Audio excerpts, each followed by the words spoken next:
What's up, YouTube? It's your boy, Uncle Fred, back in the house. One more time, one more again. Content, NFL, wrapping up, championship weeks. Man, it's a lot of stuff been talked about the championship week, man. Go ahead and hit that like, comment, and subscribe. We're going to go and knock these out real quick, but I'm going to kind of give you a little perspective um, about these games and everything at the end. But I'm going to go ahead and jump right into it. But the championship games, go ahead and hit like, comment, and subscribe. Become a part of the Uncle Fred Sports Experience. Guarantee you will not be disappointed. So, all right. So, first of all, we get off in these two championship games. The Bengals at the Chiefs and the 49ers at the Los Angeles Rams. And I'm going to tell you some, you know what? I'm going to start on the front end with this. All right. So I'm at work today and I had kind of been hearing some stuff and I was watching the games and you kind of get some, and I kind of alluded to this last week and I kind of didn't want to put a whole lot of emphasis on it.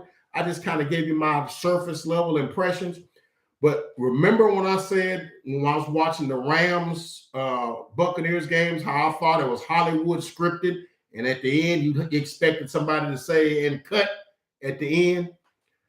And I was just kind of messing around, but then, because I basically, the game really wasn't close, but through some interesting turnovers, the game ended up being a lot closer than it should have been. And it kind of, made Tom Brady look like this warrior that never say die, kind of, and then they, and of course, then they lose on a walk-off field goal on whatever. And it's like, it's like they took you up, brought you down, and then dropped you back. And that's like, okay, this is like a Hollywood movie or whatever. So, and then we get to, especially the first game. And I go to work today, and then one of my coworkers is saying, his dad I thought that game was a rigged job. Look, man.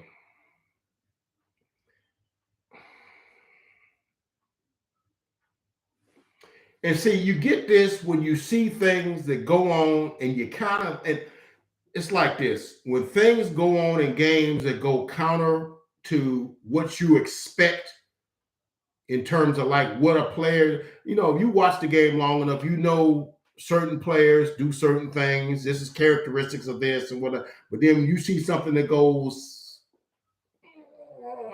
of that, you're like, wait a minute, what are you doing?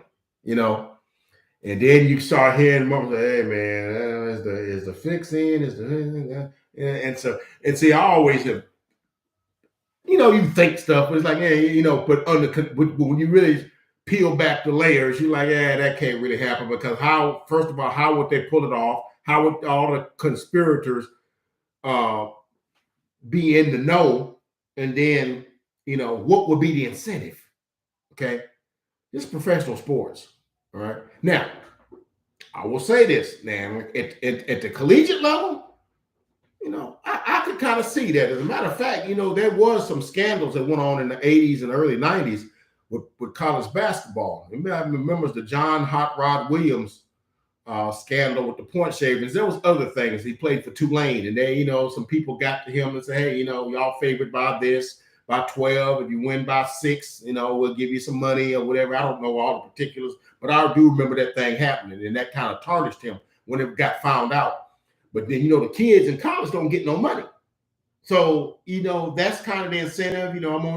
I'm way away from home. I can't, I don't get any money. I mean, I get meals and I get a scholarship, but and as far as day-to-day stuff, I can't have a job. So yeah, hey, some guy comes to him and say, man, you just do, just do what you do, man. You ain't got to lose the game. But if you just lose by 6 instead of 12, and man, there's $1,000 in it for you. $1,000 to a kid is a lot of money, especially when you ain't getting anything. So I could kind of see, and it wasn't anything obvious where you would know it, 6-point games, 12-point game. They still won. Nobody knows.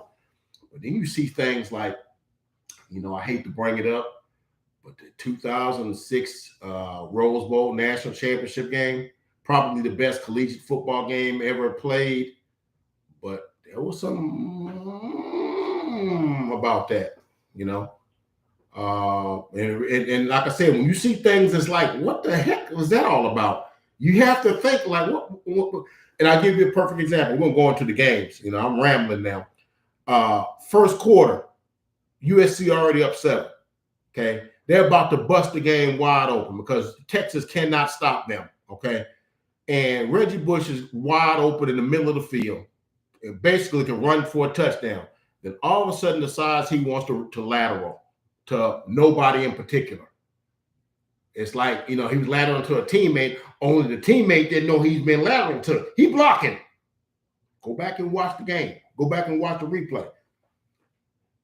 And that stopped them, and that gave Texas some momentum, and they got back in the football game. And they eventually lost that game due to, I don't know, it was a conspicuous 4th and 2 call by Pete Carroll. 4th and 2 at the 46-yard line or near midfield. You're up 5. And if you get the first down, you got the championship. But Reggie Bush, who's your best player, is on the sideline. And you call a halfback up the middle play on 4th and 2. Now, if you were picking plays, and I'm okay, these are the plays I'm going to pick to convert a 4th down and 2. The last play that you would pick will be a halfback dive up the middle. For 4th and 2, we talking about 4th and 6 feet. And of course, they got stopped for no gain. And Texas got the ball, and Vince Young ran it down their throat, touchdown, they lose the game, 40-38. So I'm like, what was going on there? And so then you start looking at that, hey, there's something going on there. Because that didn't really go, the folks were happy that Texas won. And it was a great game. But you see things that ain't what they're supposed to be there, or something that you don't expect. Or it's like, you should know better than that, So that's where I say that. But like I said, at the collegiate level, I could get this. Let's get into this game. So we're at Gahaba Field. Used to be Arrowhead. Naming rights. I think I got the name right. Gaha or something like that.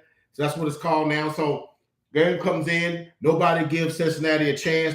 I think Kansas City's favored by 11 or 12 or something like that in the game.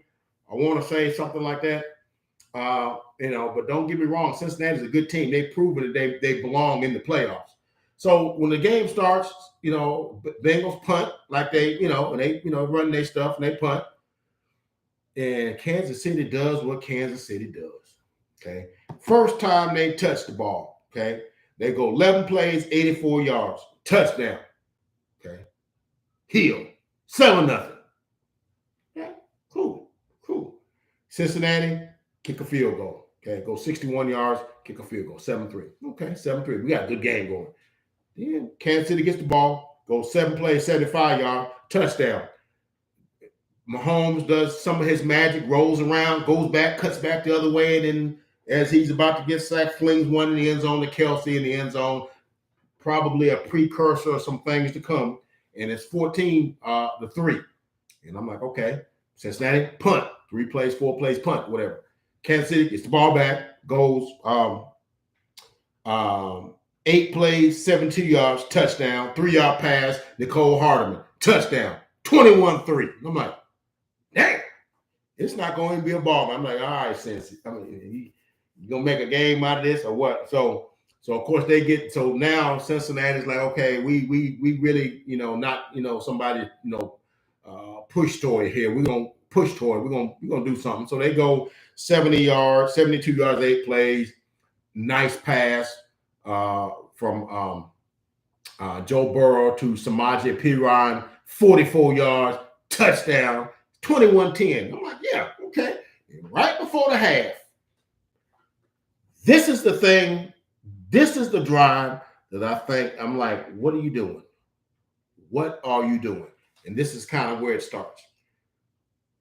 The Chiefs go, I think like 8 plays and like 88 yards, and they get down to the 15-yard line. It's like, I don't know, 12, 15 seconds left. And they get a play in the end zone for Tyreek Hill. It gets interfered with in the end zone. So brings it to the 1-yard line, 9 seconds left.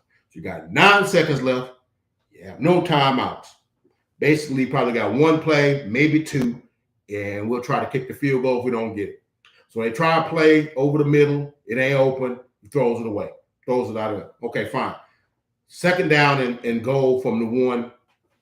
5 seconds left. No timeouts. So I'm not a football player, but I know if you got a guy at a team that this is their 4th AFC Championship game, they have an opportunity to go to their 3rd Super Bowl in a row. They're kind of novice. They're kind of experts at this playoff thing. So this is a big. It's important that we score here, and understanding that we get the ball at the start of the 3rd quarter, and you have to understand that if it's 5 seconds left and I got no timeouts, the only place I really can throw the football is in the end zone. Okay, ain't in the end zone. If it's not wide open, throw it away like you did the last play. We kick the field goal, we go up 24-10. But that ain't what happened. Mahomes gets the shotgun throw, throws it sort of behind him to Tyreek. Don't get me wrong, Tyreek makes some crazy things happen. But in a phone booth like that, I don't know why you would do that, because he catches it on the 4-yard line and got 3 guys to beat to get to the end zone. Now you got no timeouts. So what Tyreek should have done was he should have said, it's 3 guys. Let me make a mad dash, even if I got to lose 3 yards, and get to the sideline to preserve these 2 seconds to kick this field goal. But no, he turns it upfield and gets tackled at the 3-yard line, and the time runs out. You get no points. Now, a team that's done won a championship and been to 2 Super Bowls ought to know certain things you don't do. Number 1, you took points off the board. You could have just kicked the field goal. And number 2, don't you know that gives the other team momentum? Don't know.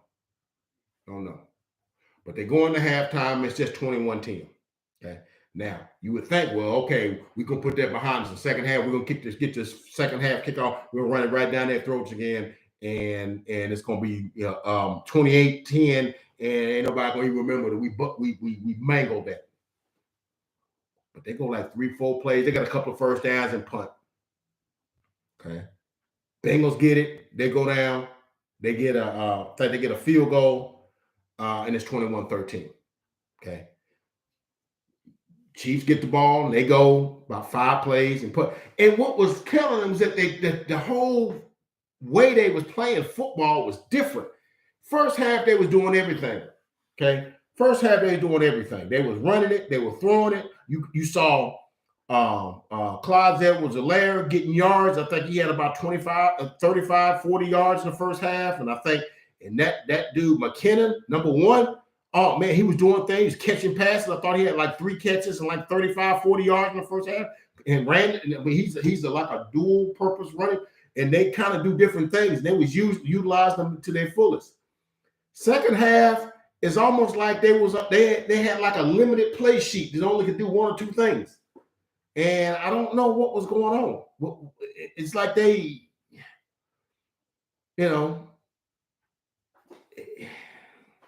because the second half, Mahomes became indecisive. He was hesitant. They didn't run the same kind of plays. Now, I will admit, I know Cincinnati went to the halftime and said, hey, man, let's shore this up. Let's shore this up. And I understand that. But a good play caller like Andy Reid, Eric Bieniemy, and I heard some of the prognosticators said, no, when teams adjust to what you're doing, I think they said they went from playing a man to playing zone. There's certain schemes, certain plays that you run against zone that you don't run against man, and vice versa. And it was sort of like Kansas City, no, this is what we do. We're going to do what we do and do that. And if you notice in the first half, it seemed like the second half, they was trying to go deep every play. When they got the lead, they was nickel and diming. They was getting 5 yards, 8 yards, 10 yards, 12 yards, 6 yards, and nickel and diming, getting down the field, making nice plays, and that's what they were doing. I don't remember a play being more than 20 yards, but they moved the sticks. Seems like in the second half, it's like, no, we're gonna go back to what we supposed to do, and we're gonna go bombs away, and it wasn't happening. And Cincinnati continued to gain momentum. Second drive, Patrick Mahomes took like a short drop and threw one over the middle and got tipped up by the defensive line. I think it's number 91. What's his name? Little. Tipped it up, caught it, led to a Cincinnati touchdown. They drove, got a touchdown, 2-point conversion, and we got a tie game. Just like that. Don't take much. And if you look at the second half, you look at the second half production, Chiefs, 5 plays, 16 yards, punt. Okay. And the Bengals go 4 plays, 40 yards and punt. No big deal. Chiefs 5 plays, 17 yards, punt. Chiefs Bengals get a field goal. Then Chiefs go 2 plays, 7 yards. That's when the interception was thrown through a defensive lineman. Threw it low. It just wasn't intercepted. And then they drove down and they got the touchdown and kicked the 2-point conversion. We got the 2-point conversion. Went to Jamar Chase, left corner of the end zone, went up over the guy. I want to say it was I think his name was I can't think of it. I want to say he was 25, I think. I can't remember his name. Got a touchdown, then got the 2-point conversion to a dude named Taylor. And then it's a tie game. All right. And from that point on, Chiefs 3 plays, -2 yards, punt.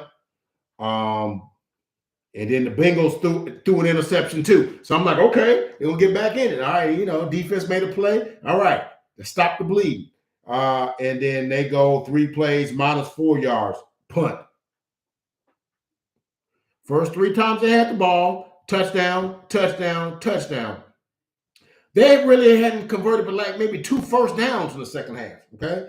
And then finally the Bengals get the ball back as the fourth quarter starts, or the end of the third quarter before the fourth quarter, and they kick a field goal and they up 24-21. All right. And it's, and then, right before the end, and then this is the thing that got me. When you get to the end of the game,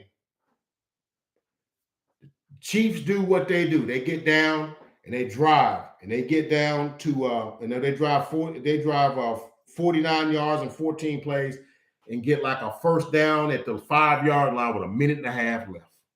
And I'm like, go ahead and get this touchdown and put it out of reach. But then Mahomes start doing some stupid stuff. Like, what are you doing? He's taking a snap and he's dancing around, going back, retracting his field, going back. What are you doing? Dude, it's 1.5 minutes left. You got a chance to win. If it's not open, throw the daggum thing away. And I know people are gonna say, well, he got a touchdown like that in the first half. And I get all that, but there's a time and a place for everything. Okay. And then the next play, he does it, and he's dancing around, he's retracting himself and going backwards. And he ended up back at like the 20-yard line, lost like 15, 16 yards, and lost the football. And luckily, one of his offensive linemen got it, and then they ended up kicking a 42-yard field goal when you had first and goal at the 5-yard line. It's just uncharacteristic stuff that you wouldn't think of somebody that's been where he's been. You don't do stuff like that. And luckily, Harrison Butker kicks the 42-yard field goal and it goes to overtime. And of course, in the overtime, they do the coin flip. The Bengals choose tails, it's heads. Crowd goes crazy because, like, yeah, we get the ball first. And I don't know what they're doing that for, because they go 3 plays, First play, he overthrew. I want to say it was Hardiman on the left side, threw it way wide. Second play, he almost threw a pick six to my man Eli Apple. Okay, because if he'd have caught, his timing was if he catches that, he's off to the races. That's a touchdown. The game over with. Then on the third down plays, 3rd and 10, he throws to Tyreek Hill in double coverage. Is deflected by Jesse Bates and I think intercepted by Von Bell. Well, I might have it backwards. The two safeties, they both was covering him, Von Bell and Jesse Bates, and they intercepted it at like the 45-yard line, and they drive about 35 yards. They drove 42 yards in 9 plays. Get it, and they let Mixon. I mean, he's running all up in between the tackles and everything, and they get down like the 17, 18-yard line, and they kick the field goal, and the Bengals are going to the Super Bowl. Now, don't get me wrong. Joe Burrow was spectacular, all right? He was 23 of 28, 250, 2 touchdowns, threw that 1 interception, but there was a couple of plays in there on the touchdown to go ahead, the touchdown to tie it and get the 2-point conversion, and the field goal that to put them ahead. There was about 3 or 4 plays where Burrow was sacked. Surely Chris Jones came close to getting him a couple times, but couldn't bring him down and let him run 5, 6, 7 yards for first downs, and couldn't get him. And he's throwing passes to Jamar Chase and things of that nature. So and he was able. So he was the cool. If you just drop somebody down on this game and said which one of these quarterbacks been in 2 Super Bowls and 4 conference championship games, you would have picked Joe Burrow, who was the first time he'd been in the playoff, and this team's first time being in the playoffs since 2015. Nobody on this team has been in the playoffs. Okay, unless there's some guy that's not starting or whatever. He's a role player, and he comes off the bench that they got in free agency or something like that I don't know about. But all every chief on there except a couple additions they got have been to a Super Bowl before because they've been to the last 2. But and so Mahomes was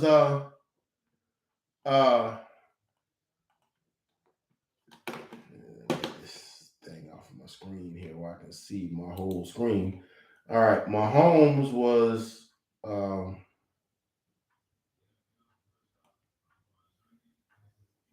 don't see Mahomes on here. Where's his stats? Don't see his stats. I don't know what's going on there. Well, I'll find him. That's right here.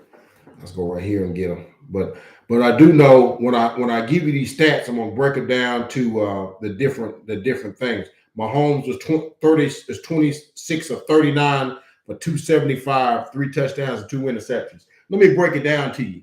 Okay. First half, Mahomes was 18 of 21, 220, 3 touchdowns, no interceptions.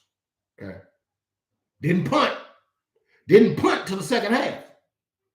Second half, and you can throw overtime in it because they didn't have the ball at 3 plays in overtime. So I'm just going to say second half.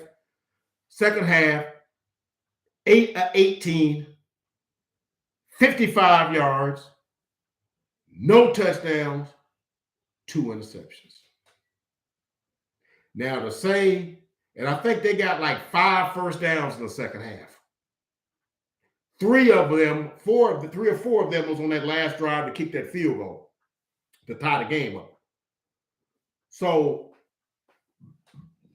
one of the guys I listened to, my man Jim Rome, said, "Hey, there's no other way around. They choked, man." He said he choked. Patrick Mahomes choked. It says no ifs, ands, or buts about that. You hate to say that about players. That's a guy I admire, and I call him Pat, but dude, there ain't no way around it. You got down inside the red zone and start doing stuff that rookies do. What were you doing? You got sense enough to know, throw the ball away. Don't sit there and him and haw and lose the foot. What are you doing? That is the definition of choking. Now, let's look at some particulars here. Joe Burrow also rushed it 5 times for 25 yards. I think he may have been the the leading rusher for them. Uh, T. Higgins, 6 catches, 103 yards. A lot of big time catches, man.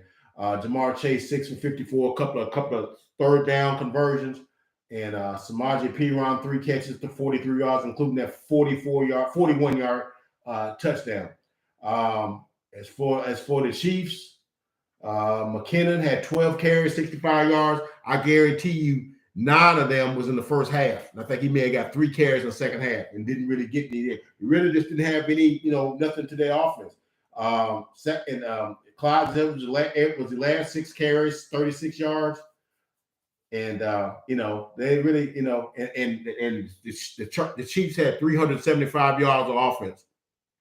I guarantee you they had right at 300 at halftime, because I know he threw for 220, and I'm pretty sure they rushed for 75 or 80 in the first half. Okay.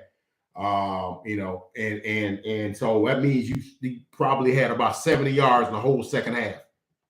And I mean, look, man, I'm going to say Patrick Mahomes choked. I'm going to say Andy Reid choked, because it's just certain things you just can't do. And the reason and we're going back to what I said in my opening premise, talking about, you think, the games get rigged. And I will admit, with sports gaming being what it is, you're probably going to see a lot of crazy games because there's a lot of money being made, a lot of money getting generated and things like that. But my whole thing is why I always speak against that is that how would you get a player to do something like that? Because if I'm playing, I'm going to tell you something. If I'm Patrick Mahomes and I already got a contract for $500 million and I'm on every State Farm commercial that there is and all this sort of stuff, and I'm doing all these things with Aaron Rodgers and all these things, and I've got money coming in left and right. Ain't no way you could persuade me to do something that would hurt my credibility as a player. Nothing.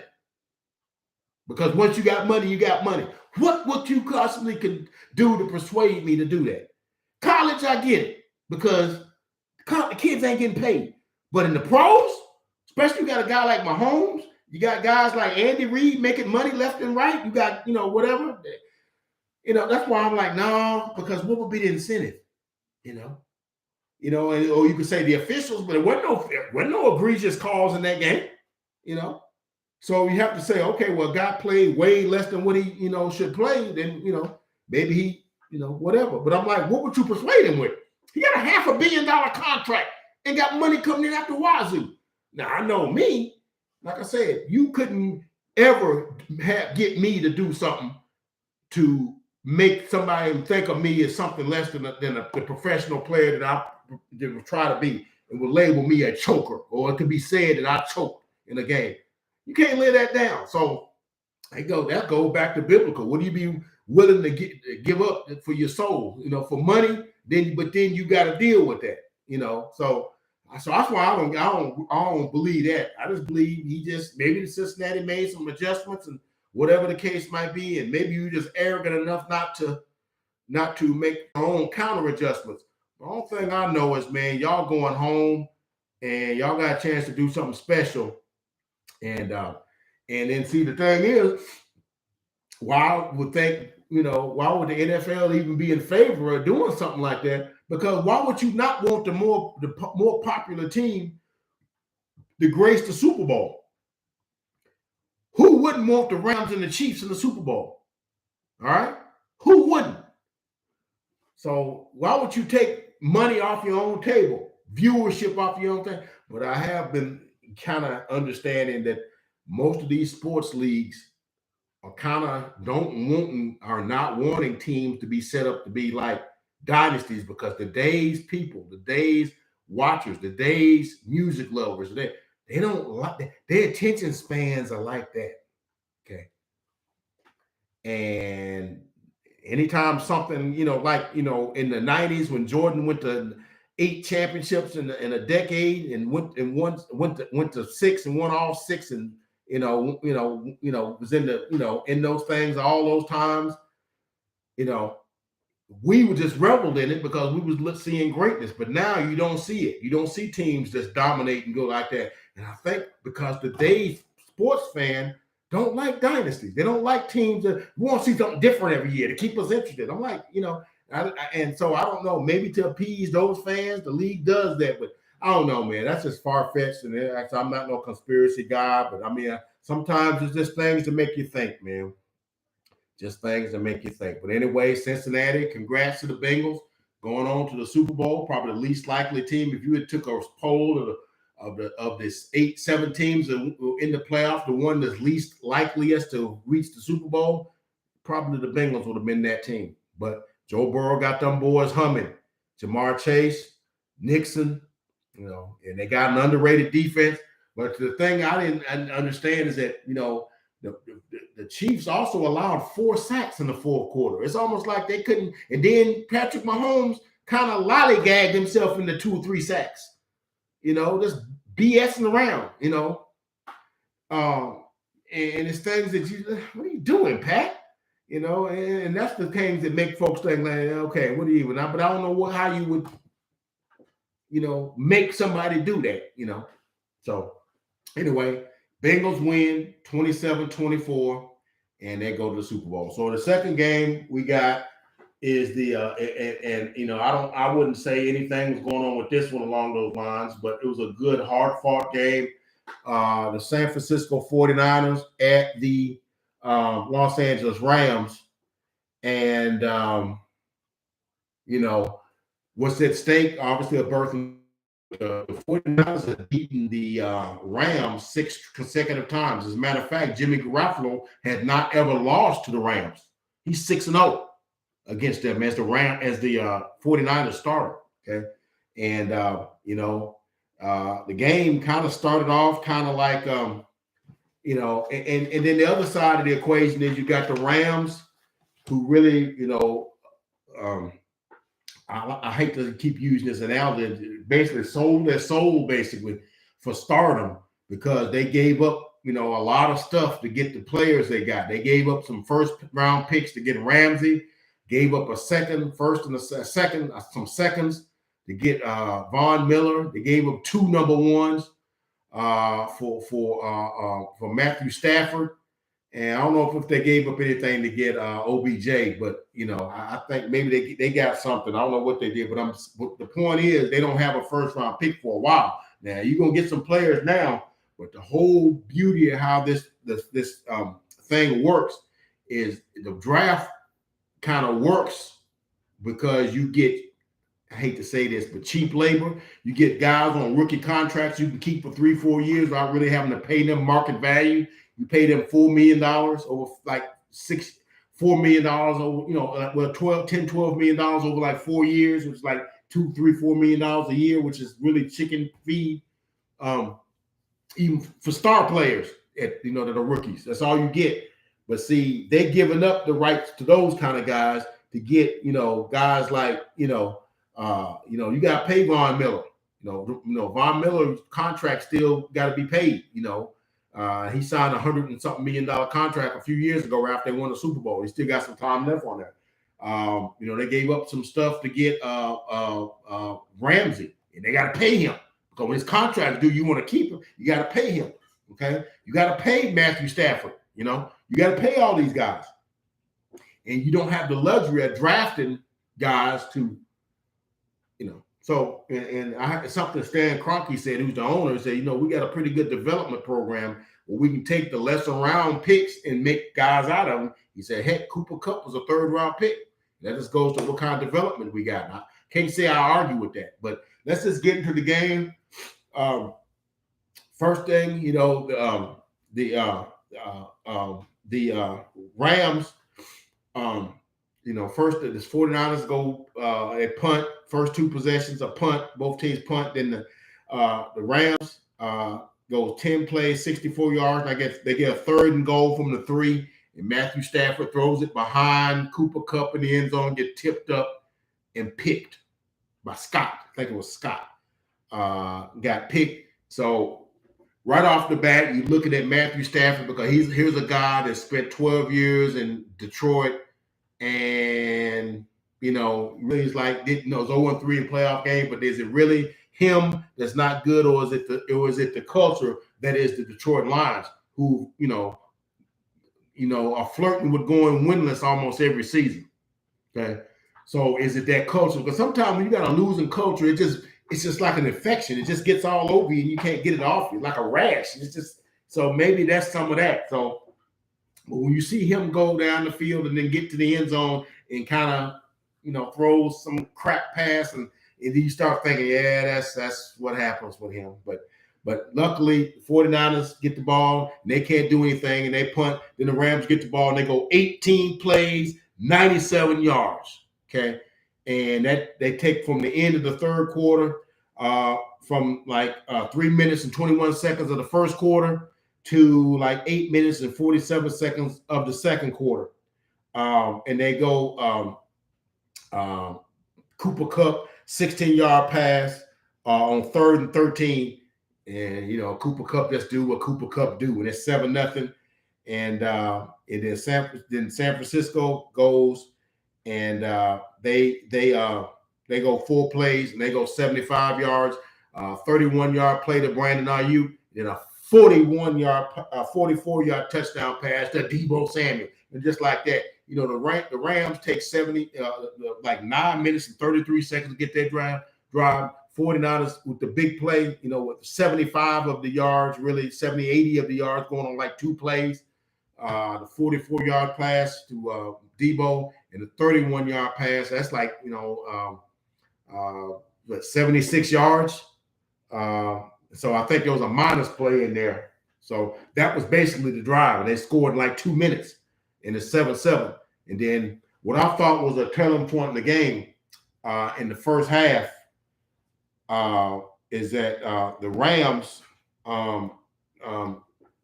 tried to they didn't convert some plays, and they didn't and then they missed a field goal, and I thought that was a mistake to try to. They tried like a 55-yard field goal by Gay, and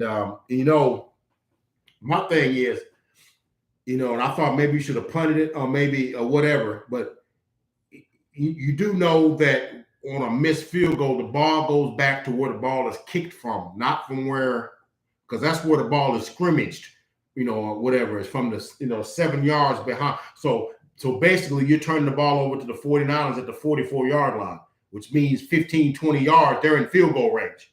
And that's what they did. They took the field goal, they go like 29 yards and they kick a field goal, and it's 10-7 at halftime.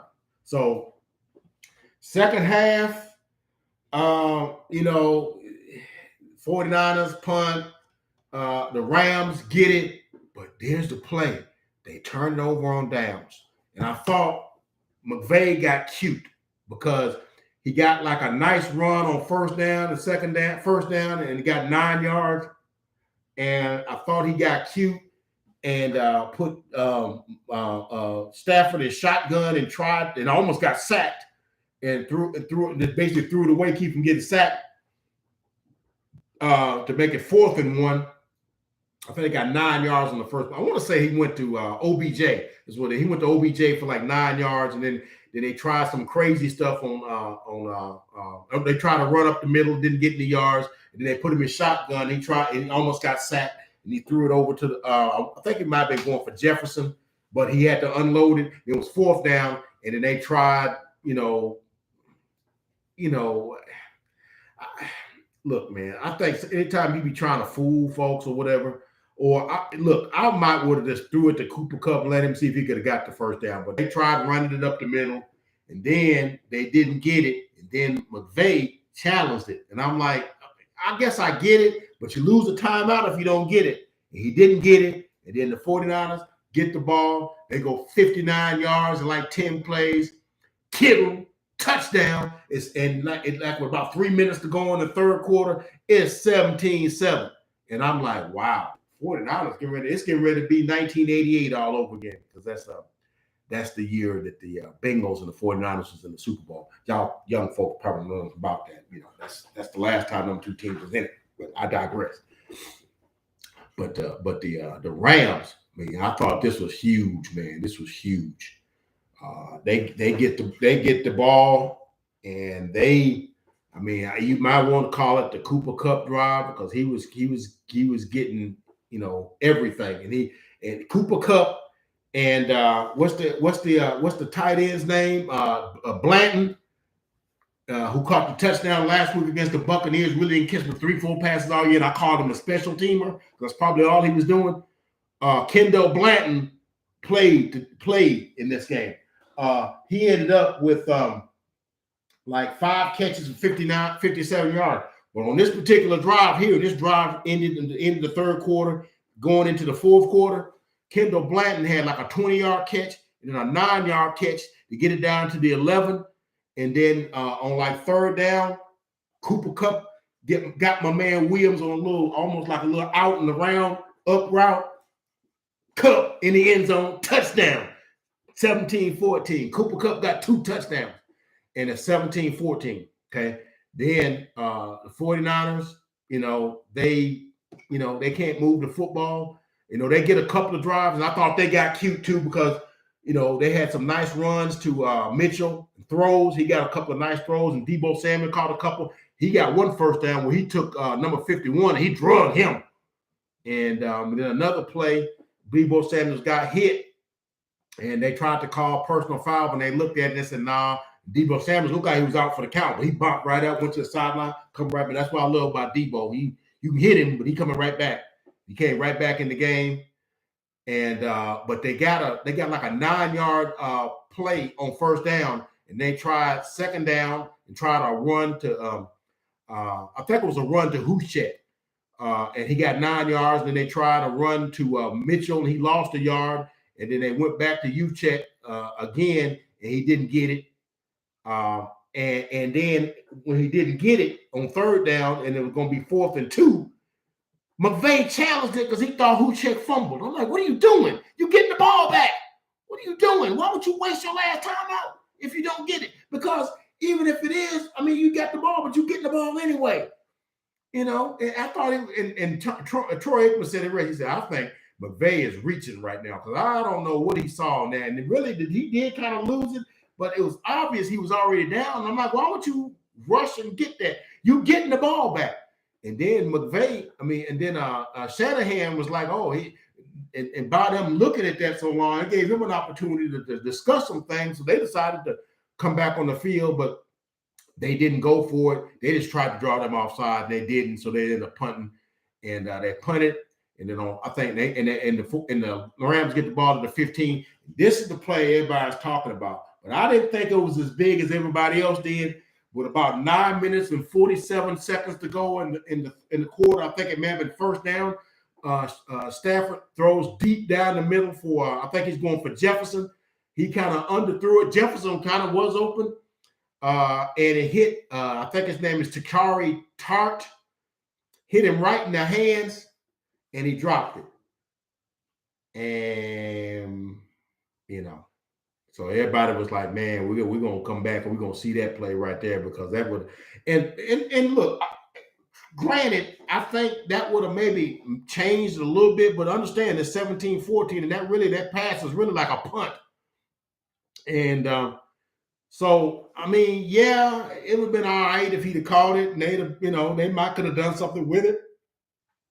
But it's not been like the 49ers was consistently and sustaining drives the whole second half. They had that one drive right after the Rams turned it over on downs, and they went 59 yards on 10 plays. But most of the second half, they couldn't move the football. Okay, so but it's a whole lot of football left in the game, and they would have the ball 2 more times. So if it was like 2 minutes or 3 minutes to go in the game, I would say, yeah, you may have something. But I think people made a lot more out of that than it was. But they threw it to him. He didn't get it. Then the next play, you see Cooper Kupp catches this pass, 15-yard pass. And then my man, they said he taunted him or what? No, it was OBJ. I get the 2 plays because the 2 drives that they got in the second half were aided by personal fouls and unsportsmanlike conduct penalties because Cooper Kupp got unsportsmanlike conduct on because they said number 51 taunted him. I didn't really see that, and that gave him 15 more yards. I think that was on the drive where he scored the touchdown. This particular drive, OBJ catches I think it may have been the play right after that play was interception was dropped, and OBJ caught like I want to say like a 25-yard catch up to like the 40-yard line. And what it was, Jimmy Ward, came in low, headbutted him. I mean, it was a good call. All right, it was a good call. And then they went to Blanton for a couple of plays, and then Cooper Kupp couple, and they get down to like the 15-yard line, and I think there was a sack and stuff in there. And they end up kicking the field goal, and it's tied. Okay, and the 49ers get the ball back, and they really don't go nowhere. That's why I'm saying I don't know what you meant by them getting that. That wasn't going to change anything because they weren't able to move the football. And as a matter of fact, on the second play of that drive, Jimmy G hit Jalen Ramsey right in the hands. And if Jalen Ramsey catches that, it's 6 points because there's nobody between him and the goal line. So one dropped interception, and that one happened at 6:37 to go in the fourth quarter. Okay. It was tied at 17-17. It was third. It was 3rd and 15 at the 20-yard line, and then pick was dropped by Jalen Ramsey, and that could have ended it. So you can't really say the one at 9:47 was bigger than that one because they both were about the same thing. It's just that Dave was able to get the if my man don't headbutt OBJ, maybe they don't get in field goal range. That's 15 additional yards. So it's other things. It's the cause of that. Don't make it Jakari Tart as is his.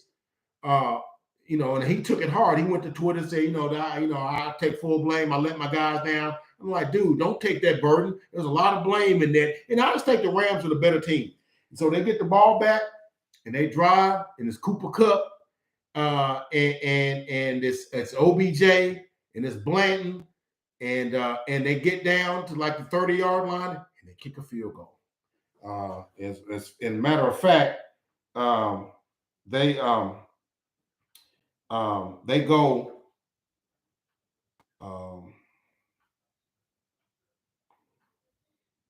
As a matter of fact, they go 10 plays, 49 yards, and they kick the field goal. And the thing about it is, and the play I like, I think it was 3rd down and I want to say 3rd and 10. Cooper Kupp took like almost like a little, you can say a mini slant.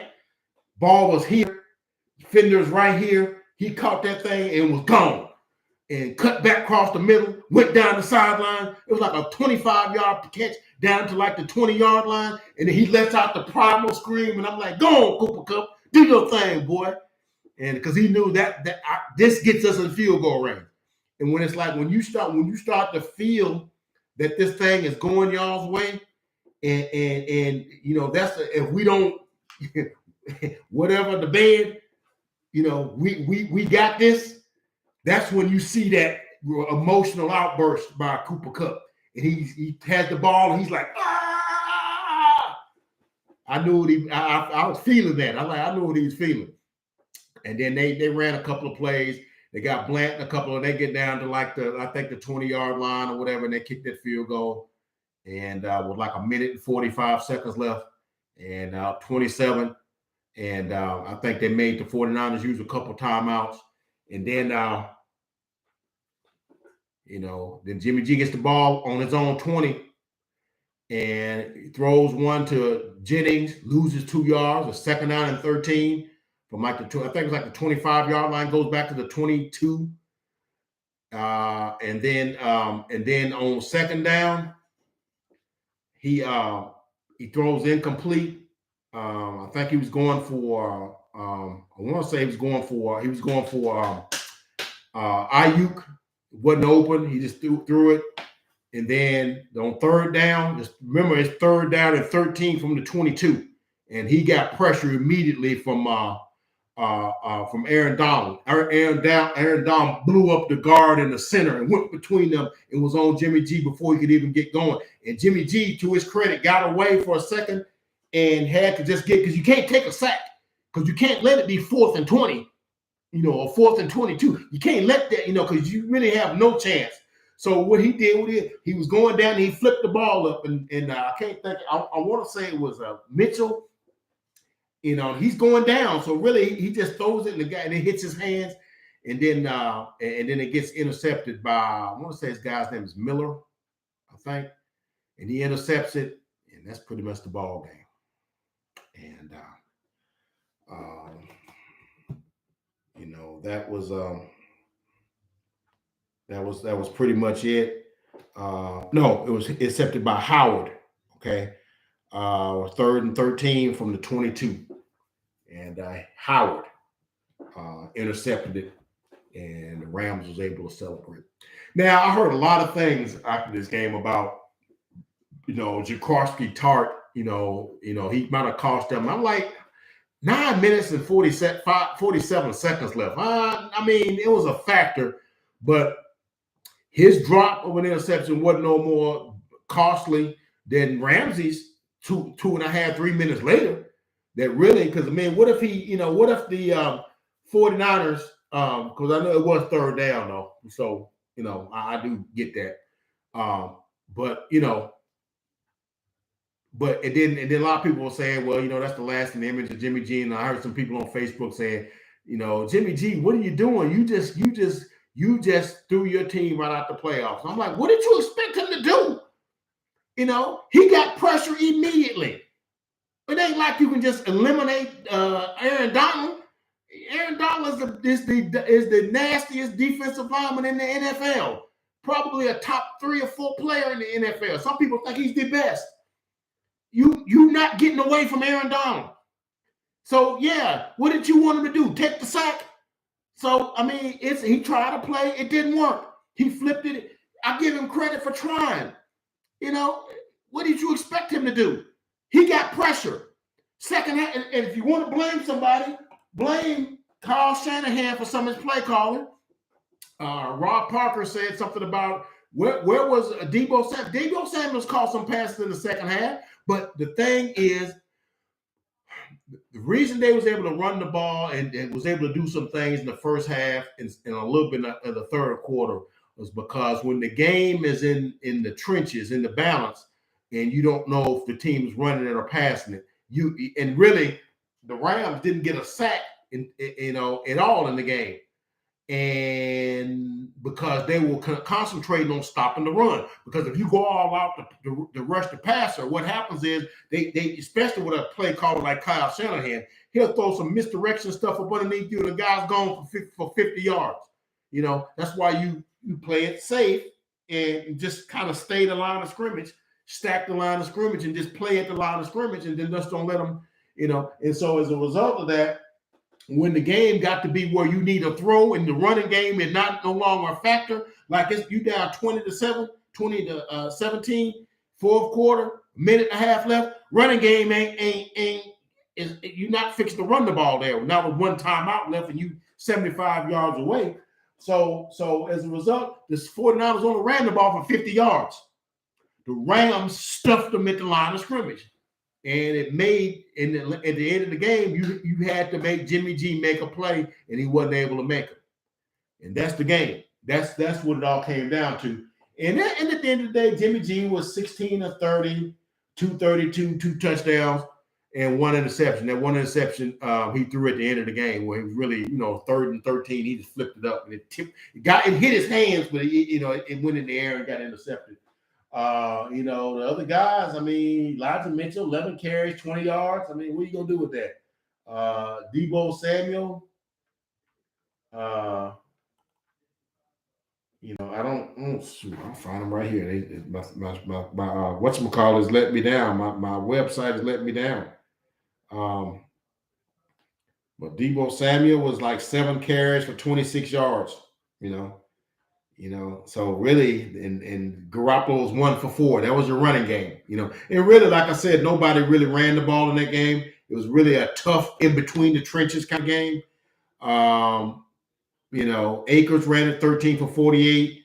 Sony Michel 10 for 16. Stafford 5 for 8. So they only ran it for 70 on 26 carries, 29 carries. So they ain't run the ball well either. Okay, but Matthew Stafford 31 of 45. 37, 2 touchdowns, 1 interception. He was sacked 2 times for 11 yards. And Jimmy Garoppolo wasn't sacked up. But like I said, when the run was out of the play, Aaron Donald and Floyd and Miller, Von Miller, and Ashawn Robinson, Roll Tide, guy was coming after them, and that's why they weren't able to convert in the second half. And really, the Rams really, when you look at it, Rams were the better team. It's just a matter of whether or not it's just a matter of whether the Rams was going to play physical football or not. And they played a more physical game than they played the 2 games in the regular season, because they got punched in the mouth and it just rubbed their mouth and didn't hit back. This time they hit back, and Jimmy G were not able to make plays. And so Rams get a home game in the Super Bowl in 2 weeks. They play the Cincinnati Bengals, and look, man, I don't know, man. Maybe I'll come back later, but I got the Rams winning. But you know what, man? I would not be surprised, because you can't count that Joe Burrow and Jamar Chase. You can't count them out, man. Cannot count them out. So I don't know, but it's going to be an interesting Super Bowl, to say the least. If I had my brothers, I would have much rather had been the Chiefs and the Rams. 2 explosive offenses, 2 quarterback trying to prove himself, and and then you got all the storylines. OBJ and that sort of stuff, playing against Jamar Chase, and well, actually, you got that anyway. I mean, against Tyreek Hill, and no, it's not Jamar Chase. I mean, not yeah. You got and you got Tyreek Hill, and you got but one major thing: both of the teams will have tight ends that were injured in this game. Ujoma for the Cincinnati Bengals was hurt in their AFC Championship game. And Tyler Bigbie, that's why Blanton was playing so much, got hurt in this game. It's believed Bigbie is going to play, but it's not known by whether Ujoma, number 87 for the Bengals, is going to play. He's a huge weapon in their arsenal. So it's going to be an exciting football game. But I got the Rams in a close one. So that's what I say. But that's all I got, and y'all just have to excuse my conspiracy rants. But a lot of that was being said about that game because of the way it went down, and things went uncharacteristically. People was doing things that wasn't characteristic of what they should have done. And in the second game, that one dude cost them the game. No, he didn't. There was some blame. Kyle Shanahan didn't call a great game. Tartt missed an interception, but Jimmy Garoppolo, kind of didn't make plays, and the offensive line didn't block. The Rams were just better, and they proved it. So we'll see what happens in the Super Bowl. And you guys, please like, comment, and subscribe. Become a part of the Uncle Fred Sports Experience. I guarantee you won't be disappointed. NFL season winding down. Got 1 game left, and the season is a wrap, baby. It's a wrap. But that's all I got. See you guys in the next video.